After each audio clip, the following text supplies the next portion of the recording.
Vamos lá então? Abra aí a sua confissão de fé. Sexto parágrafo agora, capítulo 22. Vamos abordar aqui mais um parágrafo, tá bom? Os irmãos estão fazendo as provas? Está entregando lá? Tá bom, estou dando um tempo bem longo aí para os irmãos. Alguns irmãos já zeraram, né? Quem zerou já? A Ju, o Fábio, você também, né? Quem mais? Tem mais alguém que zerou? Vamos lá, hein? Dá tempo, hein, gente? Vamos correr atrás do prejuízo. Sexto parágrafo. Então, estamos falando sobre o que nesse parágrafo? Até aqui. Estamos abordando no capítulo 22 sobre o culto, sobre a adoração. Nós já definimos o que é a adoração. Nós já falamos como que a igreja, através da confissão, enxerga a forma de cultuar ao Senhor. E falamos aqui sobre o princípio regulador do culto. Estão lembrados? Quem pode me definir aí o que é o princípio regulador do culto e o normativo, a sua diferença para o normativo? Quem lembra? Pode falar, Fabiana. O princípio regulador do culto faz aquilo que está prescrito na palavra. Certo. Normativo, eles pegam o que não está exatamente prescrito na palavra como proibido e adotam aquilo para... Certo. Então, não só o que está prescrito, mas aquilo também que não está e não é proibido, então eu posso fazer, né? Isso é um princípio anglicano. Estão lembrados disso? Então, na Reforma, os puritanos achavam que não. Até por ser um dos pilares da Reforma, que é o sola escritura, então o sola escritura normatiza tudo para nós. E principalmente o culto. Tá? Então, isso vai direcionar a nossa vida também aqui como Igreja Batista Reformada que somos. Tá? Então, falando de adoração, nós falamos do culto público. E o sexto parágrafo agora ela vai falar sobre uma adoração no que tange uma adoração mais privada, pessoal. Tá bom? Então veja o que diz o texto do parágrafo da nossa confissão.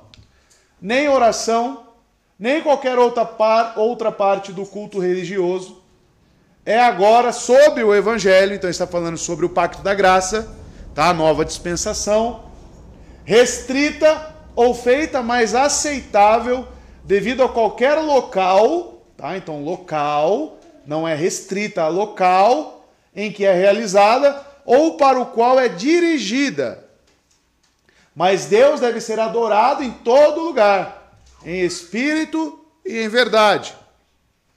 Tanto em famílias particulares diariamente, tá? Então a nossa confissão ela é em base aqui culto doméstico, tá bom? Diários. E em secreto. Cada um por si. E assim, muito solenemente, em assembleias públicas.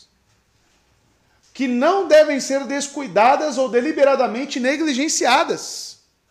Ou abandonadas.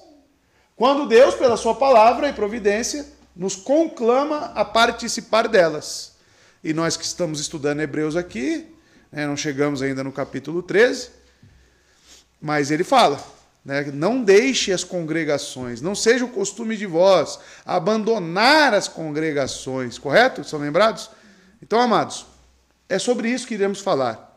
A nossa adoração, não só no culto público, mas o que abrange na nossa vida por completo.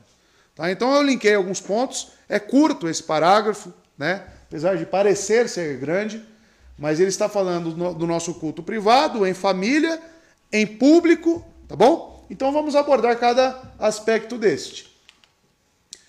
Então o primeiro ponto aí sobre este parágrafo, a adoração sobre a nova aliança, ou, como o irmão queira, sobre o evangelho. A confissão fala de uma adoração agora, diferentemente do Antigo Testamento. A primeira coisa. O parágrafo 6 está falando sobre a adoração sobre o evangelho. Está administrado neste novo pacto, não a antiga administração. Por quê? Porque na antiga aliança nós sabemos que tinha um local definido, tinha uma forma definida, tinha restrito, era restrito, tá? Agora não. Então a adoração sobre a nova aliança. Houve um tempo em que o Senhor escolheu lugares especiais onde sua adoração religiosa deveria ter ocorrido. Mas agora, sob o Evangelho, o tempo da nova aliança, a adoração não está restrita mais. Ou se torna mais aceitável devido ao lugar em que seja realizado. Algumas igrejas, elas pensam que culto é só em determinado lugar. Né? Se você ir para outra esfera, né, ou até mesmo na sua casa, aquilo não é um culto. Nós já não entendemos assim. Nós entendemos que pode existir culto, por exemplo, debaixo de uma árvore, se for necessário. Tá? Não é restrito a lugar. Você pode estar na África, nos Estados Unidos, no Japão, em qualquer lugar que seja. Não é restrito a lugar. E nem se torna mais aceitável por determinado lugar. Ou por quem é dirigida. Não, se não tiver o pastor André, não é culto. Tá? Então não é assim, precisava... Existem pessoas que olham para o que é adoração desta forma. Se não tiver o apóstolo fulano, não tem culto. Né? Ainda chama de apóstolo. Né? Se não tiver pastor tal, nem vou para a igreja. Então as pessoas restringem o que é culto em seu pensamento. Como Daniel fez, Daniel 6,10. Né? Ele continuou adorando a Deus mesmo num lugar proibido, com um decreto. Sim, ele continuou tendo a sua vida devocional, tendo o seu culto, não se misturando, a sua adoração não cessou. Como Deus é espírito e está em toda parte, podemos adorá-lo onde estivermos. Além disso, os crentes têm Deus habitando neles. Nós somos o templo do Espírito. Ou seja, a nossa vida é a adoração. Portanto, Ele está sempre conosco. Nossa adoração deve ser em espírito e na verdade. Em vários lugares, em ocasiões como em famílias privadas, em segredo, individualmente, mais solenemente nas assembleias públicas, no dia do Senhor, que não devemos negligenciar ou abandonar. Né? Falei 3, Hebreus 10, 25. Tá? Então, amados, a confissão agora vai abordar esse tema. O culto, a adoração sobre a nova aliança. Não mais necessitando de um sacerdote, não mais sendo num lugar específico. Tá? Então, a adoração sobre a nova aliança ela é livre. Pentecoste, Atos capítulo 2, a dispensação do Espírito Santo. Ou seja, Deus passou a habitar em todos os crentes. Não só em um lugar, não só em um povo específico, mas ele foi distribuído, ele abriu essa exceção aos gentios também. Essa é a marca da nova aliança. Uma adoração mais mista, mais plural, digamos assim, entre todos os povos, nações. Tá? Paulo não foi apóstolo dos gentios? Então, amados, é esse o entendimento que nós temos que ter. A adoração na nova aliança ela não é mais restrita. Tá? Por que isso é importante? Porque tem pessoas que ainda têm uma certa visão de que só existe culto de um determinado modelo, de um determinado pastor, né? Como se fosse na antiga aliança. E não é assim. Segundo ponto. Então, lógico, o culto será irrestrito quanto a lugar. No Antigo Testamento, o lugar para adoração, oração e adoração adequada de Deus era no Templo de Jerusalém. Ali era o local definido. Tanto que em João capítulo 4, a mulher samaritana pergunta, é lá em Jerusalém que devemos adorar ou é aqui? Porque falam que é aqui, né? Nesse poço aqui, o poço de Jacó. Ou é lá? Aí Cristo responde o quê? Nem aqui nem lá. Chegará o tempo em que os verdadeiros adoradores me buscarão, né? Me adorarão em espírito e em verdade. Então Jesus ele restringiu o lugar? Não, ele não restringiu em lugar. Tá? Mas esse não é mais o caso. Deus deve ser adorado em todo o mundo. Não há lugar especial que Deus nomeou. Ele está em todos os lugares conosco. Podemos adorá-lo em voz alta ou em silêncio. Obrigado, Senhor, por isso. Não devemos negligenciar a reunião do povo de Deus no dia do Senhor. Em vez disso, devemos esperar pelo dia do Senhor, no qual viemos com o povo de Deus para adorar publicamente nosso Senhor, como uma igreja local se ajunta à adoração no céu. Hebreus 12, 22. Por quê? É perigoso esse assunto aqui. Por que é perigoso? Porque a pessoa, e muitos são assim, os desigrejados, eles se embasam nisso. Por não ter mais local definido para adoração, logo, não se é necessário estar sempre em uma igreja. Eu posso adorar em casa, eu posso cultuar em casa, tá? Mas a confissão, ela vai amarrar, e eu vou bater isso em quase todos os pontos, que não se deve abandonar isso aqui. A confissão, ela tem por intenção falar que não só aqui, mas a sua vida em adoração, ela continua. Tá? Ela continua. Então, amados, não devemos ser aqueles que negligenciam o encontro, mas sim encorajando uns aos outros a se encontrarem como um corpo corporativo para adorar o Senhor. Devemos ser alegres quando virmos o dia do Senhor chegando, preparando-nos para a adoração pública de Deus em sua congregação. Deveríamos ser tão alegres quanto Davi era. No Salmo 122, verso 1, ele diz o quê? Fiquei feliz quando me disseram, vamos à casa do Senhor. Tá? Então, por que eu coloquei isso? Mas isso aí não está falando mais de culto público? É para que os irmãos entendam que por não ter um local irrestrito, isso não te exime de estar coletivamente adorando. O que eu estou falando aqui, a confissão também, é de um lugar, estrutura, paredes. Mas coletivamente nós devemos continuar. Se um dia a gente sair do aluguel aqui e quisermos se encontrar na casa da Fabiane, vai continuar tendo uma igreja lá. Porque nós estamos em comunhão e em nome de Cristo. A eclésia é o que? A reunião dos santos. Então isso não está definido a lugar. Tá bom? Então, é isso que nós temos que ter em mente. Então, se o local não restringe o culto, o que dirá da nossa oração? Porque a oração, ela está dentro da adoração do cristão? Sim. Então veja, orações irrestritas. Na dedicação do templo, o rei Salomão orou para que o Senhor fosse misericordioso com seu povo, especialmente quando eles olhassem para o templo em suas orações. Presumivelmente, o ato de olhar para o templo era, da parte deles, um símbolo de fé no Deus que eles adoravam. Você encontra isso lá em 2 Crônicas 21.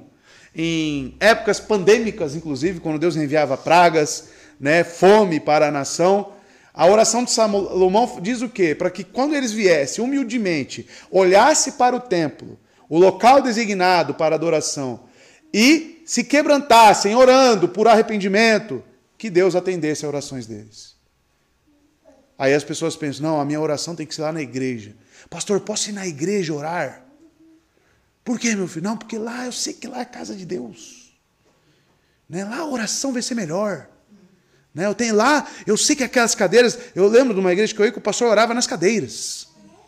Ele orava nas cadeiras para Deus abençoar. Quem sentasse ali fosse abençoado por Deus. E aí as pessoas pegavam isso para si e ia lá, não, eu tenho que orar naquela cadeira. Tem que ser naquela cadeira dentro da igreja. Aí a minha oração vai ser melhor. Vai ser mais especial, mais poderosa. Se for na cadeira do pastor, então, aí pronto, quase sai voando. Trasladado. Então, amados, não é assim. Um símbolo que Deus aprovava era assim no Antigo Testamento. Em muitas partes do mundo cristão, essas tradições de olhar para uma direção em particular enquanto se ora ou se cultua ainda existe. O que o parágrafo 6 então diz? Que ele nos ensina que tais tradições não são úteis no período do Novo Testamento. Não há nenhum lugar especial que possa intensificar nossas orações ou tornar as nossas adorações mais aceitáveis. Vamos falar um pouco dos católicos. Eu era assim. Passa na igreja, o que o católico faz? Quando ele passa assim de carro e vê uma igreja, o que ele faz? E fala uns negocinhos, não fala? Tem uns negocinhos que ele fala também. Mas fala, um lugar é santo. Se eu entrar ali, eu vou ser tratado diferente. Deus vai, me lavar. Só de entrar no lugar. Ou os crentes, não, tem que orar no monte. Não, se não for no monte, você tem que ir para o monte orar. Né? Quem já foi no monte orar aí? Eu já fui. Né? Já foi? Né? Viu Luizinha lá também? Ficou lá vendo o vagalume? Aí falou, ó, Deus está agindo. Né? Tem que ser aqui. A oração aqui ela é especial. Não se tem isso. Nossa confissão já abole isso. Né? Não tem mais essa questão, amado.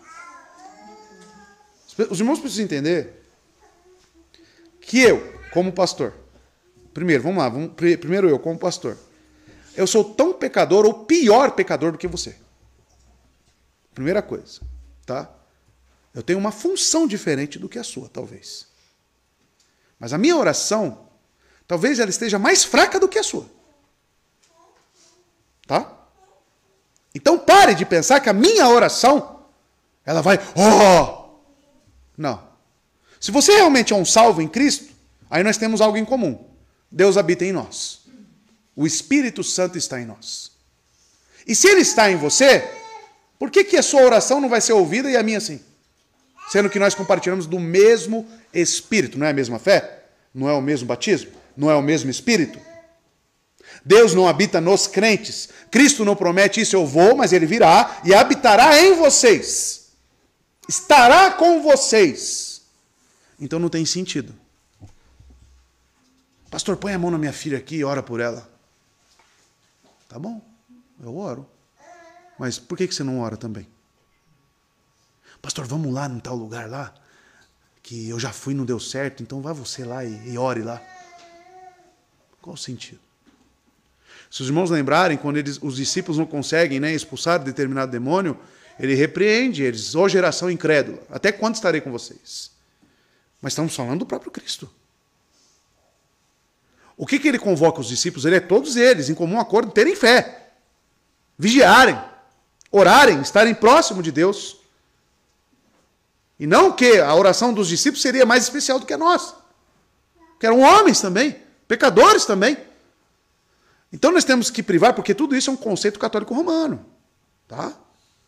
De que o sacerdote, o padre, o exorcista, quantos filmes de exorcismo você já viu? Né? Aí tem que ser só o padre, né? Porque os outros não conseguem, né? Então isso fica impregnado na mente dos cristãos hoje. E eles trazem isso aqui para dentro. Tá? Se você é um crente, então creia que você é habitado por Deus e a sua oração é sim ouvida. Ponto final. Não precisa ligar para o pastor de madrugada. Pastor, faz uma oração poderosa aí. Né? Meu filho está endemoniado. Ora você aí, crente. A não ser que você não seja crente. Aí eu concordo, eu vou lá. Aí você fala, não, eu não sou crente, pastor. Eu não tenho espírito. Aí sim, aí beleza. Aí você precisa de um crente. Tá? Mas eu estou falando de crentes. Precisamos desmistificar isso. Tá? Desmistificar. Não está dando certas coisas sobre isso. Você não vai orar no monte, crente. O dia que você for no monte lá, as coisas vão resolver. Resolve, Maurício? Você foi tanto lá, Maurício? Sobre o evangelho, nem a oração, nem qualquer outra parte do culto religioso é restrita ou tornada mais aceitável por qualquer lugar em que ela seja realizada ou para o qual ela seja dirigida. Essa romaria que eles fazem para a Aparecida do Norte, se perguntar para aquele povo lá, eles estão fazendo aquilo por quê? Eles olham para aquele lugar como um lugar especial, diferente, né? Fazem promessas, falam como chegar lá, tudo muda. E acontece algumas coisas mesmo, viu? As pessoas são curadas, tem a galeria, as pessoas curadas lá. Você vê como Satanás é sujo e aprisiona a pessoa nisso. Bom? Então, nossa confissão está dizendo que não é mais restrita, né? Nem nossas orações, principalmente as nossas orações. Nós podemos dizer isso com confiança, porque foi o que o nosso Senhor disse à mulher samaritana, explicando que nem Jerusalém, nem lugar santo da nação dela deveriam ser considerados locais especiais para adoração. E a adoração está para oração. Os crentes devem orar em todo lugar, em todas as ocasiões. Vamos ler esse texto aqui? Abra sua Bíblia aí, 1 Timóteo 2,8.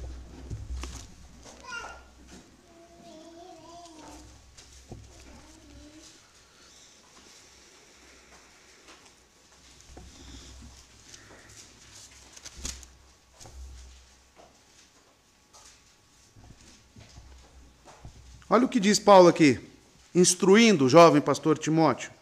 Quero, pois, que os homens orem em todo lugar, levantando as mãos santas, sem ira, sem dúvida. Tá? Em todo lugar. Então não está restrito, amados. Suas orações devem ser independentemente de lugar. A oração não cessa, diga-se de passagem, né? A oração, ela não para. Você vai trabalhar orando, você pega o ônibus orando, você vai almoçar orando, você vai tomar banho orando, você sempre pensando com Deus, conectado, ligado, refletindo, meditando.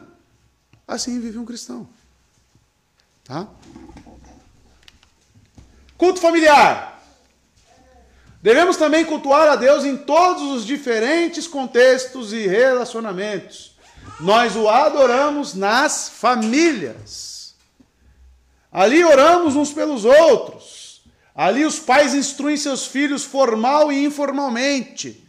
Tá? Deuteronômio 6, versos 6 e 7. Por que formal e informalmente? Deuteronômio vai dizer ao sentar para realmente estudar, ou quando estiver caminhando, sem ser formal. Aí você ensina, conversa com seu filho. Seu filho precisa andar com você, pai.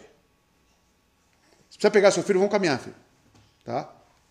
Vamos caminhar. E no caminho você vai falando, olha isso, olha de Deus, tal, tal. Vai instruindo, tá? Nas Escrituras. E ali lemos juntos a palavra de Deus. Nós vemos isso no Antigo Testamento e no Novo. Quem foi que criou Timóteo? Nas doutrinas, ensinou ele. Quem apresentou? A mãe e a avó. Lembra da Lloyd? Então a mãe e a avó estavam lá sempre ensinando, falando. Família. Será que tinha culto no lar? Será que eles falavam em casa? Nós vemos isso no Antigo e no Novo Testamento. Na vida de Jó, o magnata dos negócios. Davi, o rei. Cornélio. Quando Pedro prega a Cornélio, ali já diz que a família consultava as Escrituras. Eles já tinham um certo contato. Buscavam ao Senhor.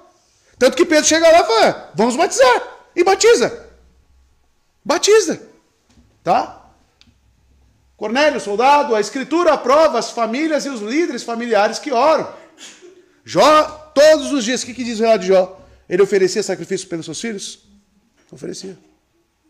Tá? Ele ensinava. Nós vimos hoje Adão, né? Que o ato de oferecer sacrifício, ele perpetuou nos filhos. Quem ensinou isso para Caim e Adão? Para Caim e Abel? O próprio Adão.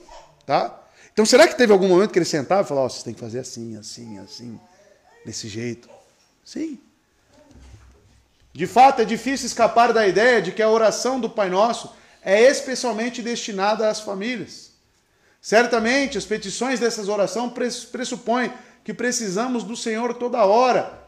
E uma delas deixa claro que precisamos dele todo dia. No pedido, o pão nosso de cada dia nos dai hoje. Isso aqui é muito sugestivo para uma família, né? Onde precisa do sustento diário. Porque não é você sozinho, é sua família. Quando um pai ora, me dê o sustento, ele está pedindo não por si, mas sim para ele e para sua família. Então, amados, a família é um local onde você deve estudar as Escrituras, confessar seus pecados, né, uns aos outros. Isso estou falando de famílias cristãs. Nós vamos confessar seu pecado para um ímpio. Não tem como. Tá? Vou confessar para um crente. Orar juntos. Tá? Então deve ser exercitado isso. Então, amados, pensamos nisso, né? Mateus 6, verso 11, está a oração do Pai Nosso. Culto familiar. Cultuem juntos, irmãos. Culto pessoal.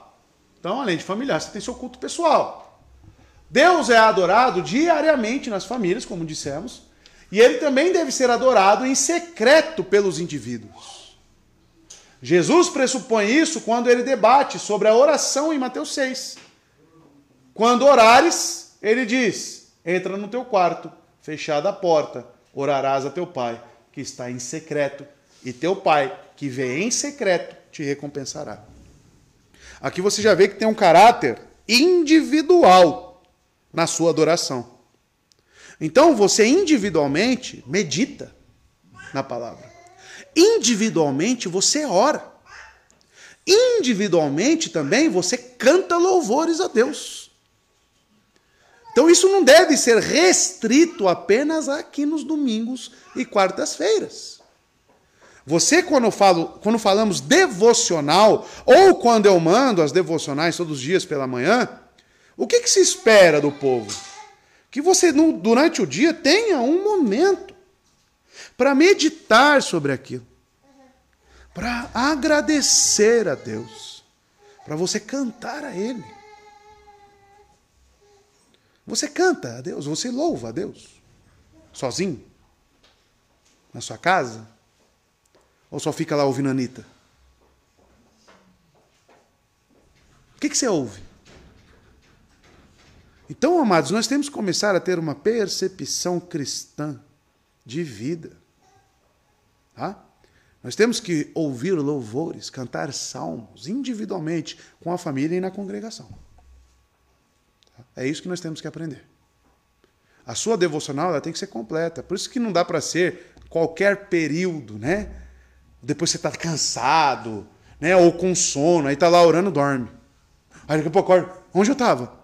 Esqueceu. Então, você deve ter um tempo de qualidade. Você deve ter um momento de adoração. É isso que a confissão está dizendo. O seu culto não se restringe apenas aqui. Ele continua. Ele continua. Tá? Então, amados, seguindo. Se vamos levar a sério o mandamento de Paulo para estarmos orando em todo o tempo, no Espírito, e para isso vigiando com toda perseverança e súplica, olha lá, Paulo fala em Efésios 6,18 para não pararmos de orar. Então, essa é mais uma razão porque precisamos cultuar a Deus, não somente nas famílias, mas também suspirar nossas orações para Deus como parte de nossa vida privada diante dele. Está lá trabalhando lá? Né? Vou usar o Israel, está lá na linha de produção, né, Israel? E aí? Pensa em Deus. Medita em Deus. Deus, quero fazer isso para a sua glória, da melhor forma.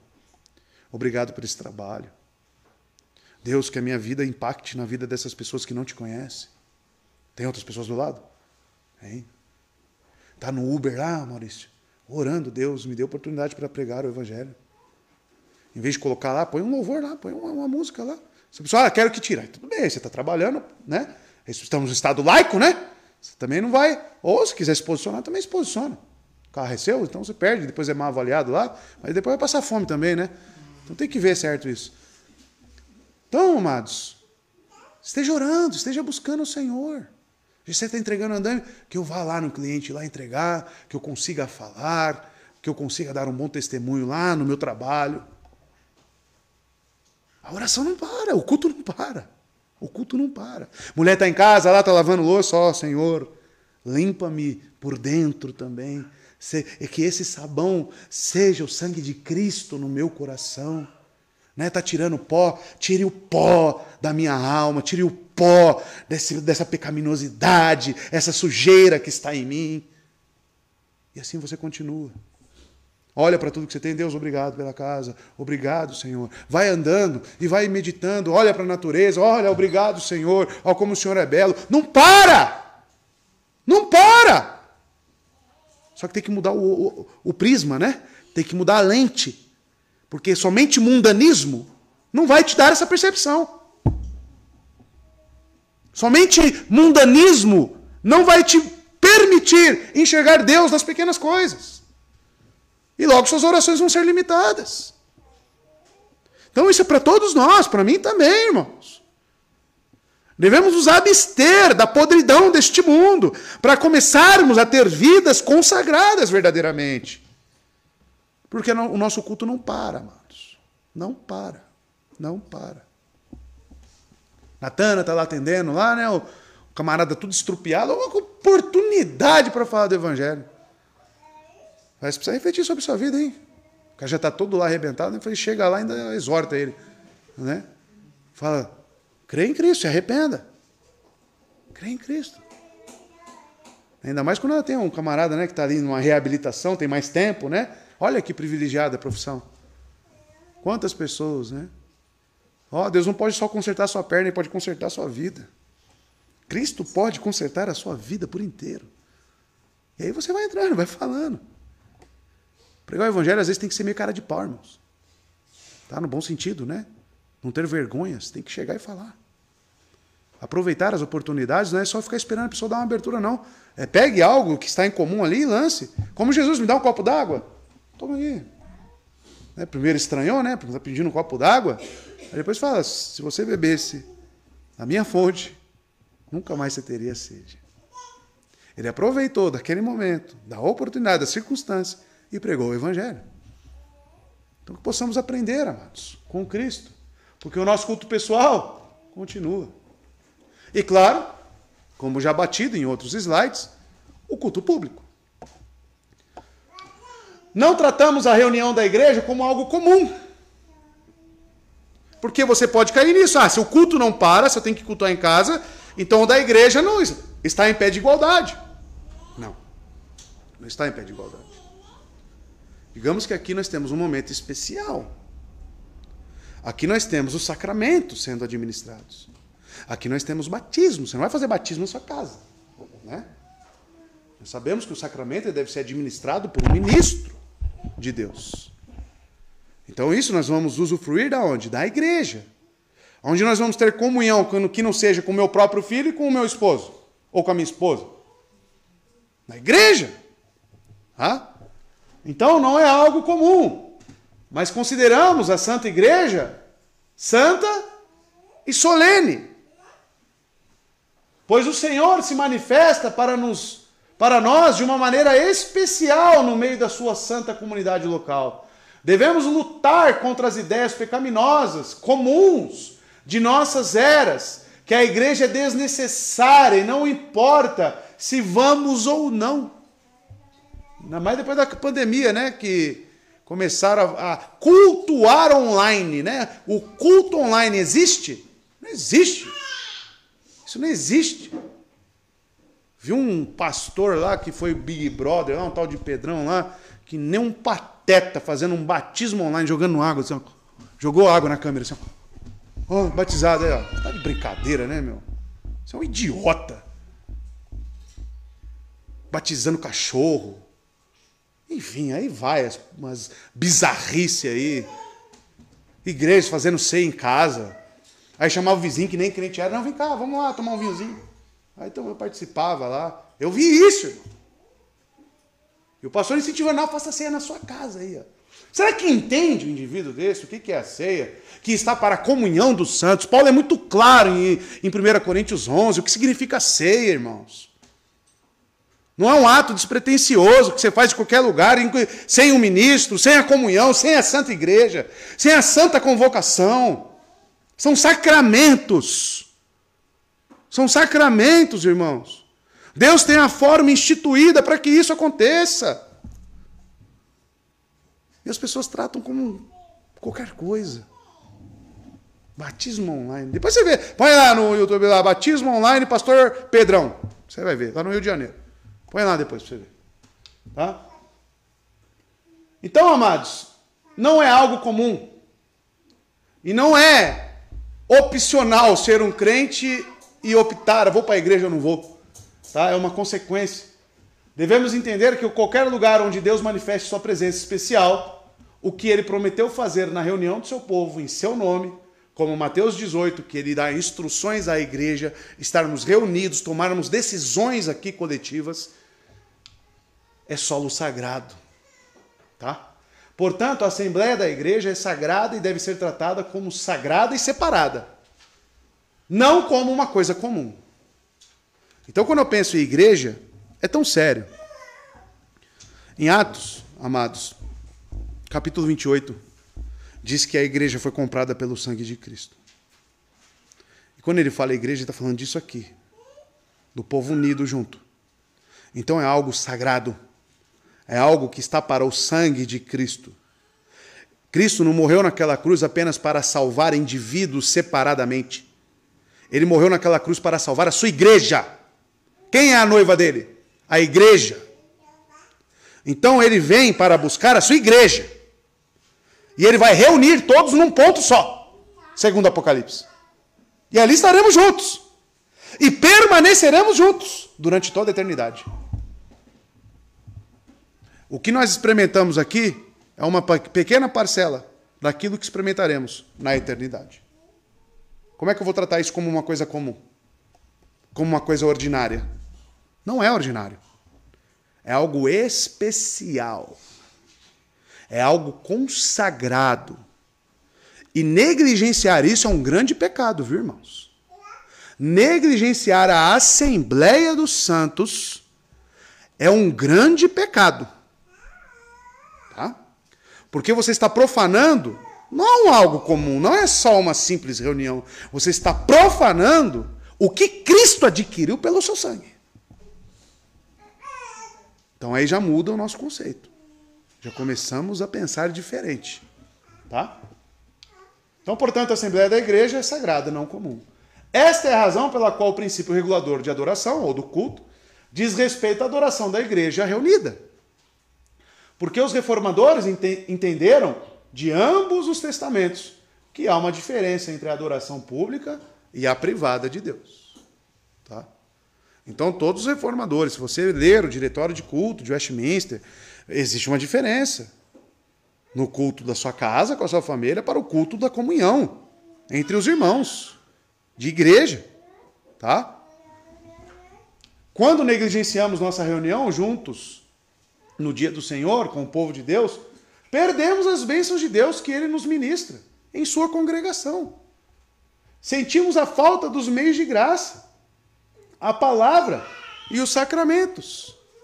A ponto de, quando doente, um crente que vai perder as pregações, vai perder essa reunião, o que a Bíblia recomenda quando tem um irmão doente? Fazer o que a ele? Visitas. O pastor, os presbíteros, os diáconos têm que visitar esse irmão. Aí você vai levar o que foi pregado. Você vai ministrar a ele, você vai falar, irmão, creia. Permaneça firme. Ele não está vindo à igreja por uma debilidade física. Mas a igreja não esquece dele, vai lá, ora com ele, confessa os pecados juntos. A igreja vai lá. Essa é a função nossa. De tão especial e sagrado isso é. Tá? Então que possamos, amados, não negligenciar isso.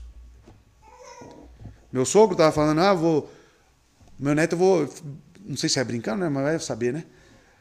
Eu vou falar para ele não ir para a igreja, quando ele tiver crescidinho, eu vou falar para ele ficar aqui com o vovô. Né? Falei, vou falar pro Vitor isso aí. Vou falar pro Vitor isso aí. Né? Então toma cuidado, porque às vezes os parentes começam a contaminar, não é tão importante não. É só um culto. Não, não é só um culto não. Para nós que somos salvos, isso aqui é tudo para nós. Repito, isso aqui é uma pequena parcela do que desfrutaremos na eternidade. Tá?